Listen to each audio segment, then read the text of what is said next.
Okay, today we are going to speak about let's say, the invasion of the cryptocurrency and how the, let's say, veterans and the great billionaires are investing more and more liquid and money in this coin, and how the main banks, especially in Germany, are moving also in this direction. Paul, could you please introduce yourself and what do you do for business? Sure. Hello, everyone. Thanks for having me again, Nour. My name is Paul McNeil. I'm also known as the Crypto Curator. I curate news information every day, which means I just collect a bunch of news articles, videos, podcasts, put them together in such a way that it sort of tells a story about what's going on in the industry. The website's thecryptocurator.com, and I've been aware of the actual digital asset Bitcoin since 2011, and I've been putting a brief out since 2017 every day, nonstop. So my first question is, were you surprised by the movement of billionaire Ricardo Pliego, like investing more and more into the crypto world?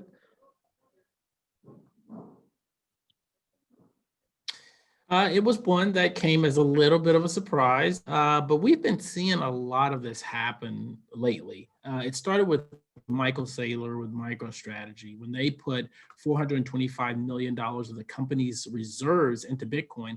I think that lit a light under a lot of people, and I think a lot of people at that point started saying, wait a minute, what's going on?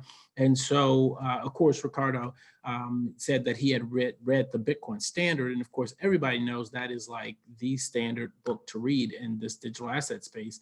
And yeah, so seeing him say that he's off zero, it's huge. Do you think other businessmen would follow suit somehow? Yes, what we're seeing now is that, so when Bitcoin first came about, it was the cypherpunks who really used this digital asset and it had no value, right? It wasn't until a gentleman by the name of Laszlo who decided to find out if anyone on the internet would actually buy him pizza and have it delivered to him for 10,000 Bitcoin. He got 2 pizzas for 10. That gave Bitcoin value. And from there, the drug dealers and the dark web used it and things like that. And from there, it then shifted over to what we consider the early adopters, right? Those people that want to be in early. I consider myself one of them. And then it went from us and it shifted over into more of your finance type people. We started seeing people leave the banks and move over to Bitcoin. And then from there, it then bled over into high net worth individuals, family offices. And from there, it went to corporate strategy. And from corporate strategy, now we're looking at billionaires getting in. So it's an evolutionary process and it continues to catch fire. So I think you're going to see a lot more of this in the future. So what do you think the next step is for these currencies? The next step for Bitcoin in Yeah. particular is we're seeing this conversation around a store of value or digital gold is now what the narrative is saying. The sentiment is now termed digital gold.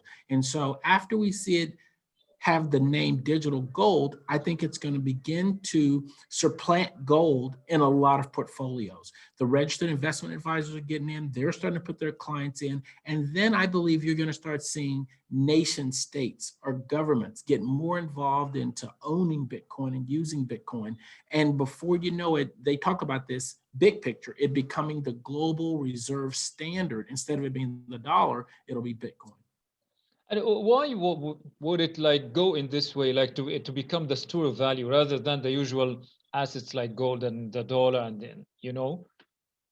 Yeah, but well, one of the reasons I think it's being seen as a store of value or a hedge, an uncorrelated asset, is because both the equities market is in trouble, right? It's been the longest bull run it's ever been in. I think the fact that central banks are printing out of control, I think that people are looking for a safe haven, and Bitcoin happened to be it. They're looking at the fact that it is uncensorable, it's decentralized, no particular government owns it. So it really is like the perfect tool to use to store value in. And so as long as that continues to be the case, and I believe it will be, I think more and more of assets will float over to Bitcoin. How much was the effect of COVID-19 on like improving the situation of Bitcoin? I think COVID-19 sped it up by light years, right? Because once all of a sudden everyone had to social distance and we were all locked away, and because of COVID and the fact that touching surfaces and everything when it first came out, everyone was afraid. We're looking for ways to transact and to move value without that. And so Bitcoin happened to be one of the ways that some people started looking at that. But in addition to that, because so many people were impacted negatively by the virus and shutting down businesses, things, again, people are looking for ways to make money without the normal means that they had. And so I think a little bit of that played into it, but the overall narrative of COVID, I think, did play in politically with Bitcoin. Regarding the situation and the position of countries, governments, and banks, how do you see that the big movement in Europe, especially Germany, German banks, towards embracing more Bitcoin? Yeah, I think for any banks that are willing to embrace digital currencies, they're doing themselves a huge service. Now, a lot of people look at banks and Bitcoin as polar opposites, but I believe you're going to see a merging of these. Take, for instance, Brian Brooks. He is the, I guess you can consider the person who leads the Office of the Comptroller of Currency. He made it so that banks could custody digital assets. And we're starting to see this happen globally, that governments are starting to make it possible for banks to be involved in digital assets. So I think it's a natural transition from where they are now with fiat to move over to digital assets. I've told people we're watching the digitization of everything, and we're watching the old traditional finance infrastructure get rebuilt on top of blockchain. Okay, my understanding is this is not a marriage made in heaven. This is exactly the opposite. Like we are getting the basically fiat-related coin in the bank, and then you are relating it to the non-related or the non-correlated coin. How would this business work? Yeah, I believe what's going to happen is, first, I think all cash will be digitized. Now, people say, well, cash is already digitized, Paul. What are you talking about? It is, but it's not a digital currency. The cash is digitized, but it's not a digital currency. Once all money is digital currency, then I believe that money will be pegged to Bitcoin. Now, I'm not the only one who believes this. Jeff Booth also believes that all assets will eventually be pegged to Bitcoin, which will be the decentralized, censorship-resistant, stable platform protocol in which the world's finance run off of. Do you think that the like say the following of Bitcoin by the main investors, the billionaires, and the main like government, the main economies around the world are, let's say, pushing the other countries to issue their own Bitcoins? I don't know if they are pushing it, but I do know that globally, every country is working on what they call a central bank digital currency, a CBDC. Bahamas was the first to actually launch theirs, called the Sand Dollar. China's working on one for their digital ones called DCEP. And I think other countries are also looking to work to create their own digital currency. And as I said before, all of these countries are looking for ways to digitize their money. And once they can, then I think you'll see a big shift from, using those CBDCs. Because here's the problem, right? If the US makes a stable coin or a central bank's dollar, they have control over that. They can turn it on, turn it off, shut it on, shut it off. People are going to then fly over to Bitcoin because they're like, I don't want to be tracked. I don't want to be monitored. So I need an asset that I can use that's not being censored. Bitcoin is the answer. And it's super easy at that point to transfer out of a CBDC into Bitcoin. What do you think are the main recommendations for the public to be more aware of what's happening with Bitcoin?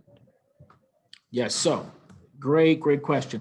There was a podcast, I had it as my podcast of the week. It was from Andy Pickering from Brave New Coin, the Crypto Conversation, and he was talking with Mark Yusko. Mark Yusko, the title of that was about Bitcoin being the best saving technology. I encourage every person. Andrew Yang calls normal people that don't have $400 for an emergency. If you're in that category, you're a normal person, please begin to save money by putting it in Bitcoin.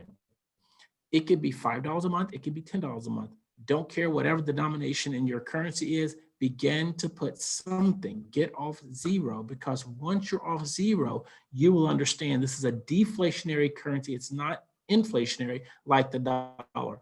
It's once we see hyperinflation like they had in Venezuela, this is one of the reasons Ricardo said that he thinks you should have some exposure to Bitcoin, was because the money is just getting thrown away. Thrown in dumpsters, floating in the street. Nobody cares. Why? Because it's absolutely worthless. That's not going to happen with Bitcoin. So people should have some exposure to Bitcoin. It has been great as usual talking to you, Paul, today. Thank you so much for your input indeed. Hey, thanks for having me on. I'll come on anytime. Thank you.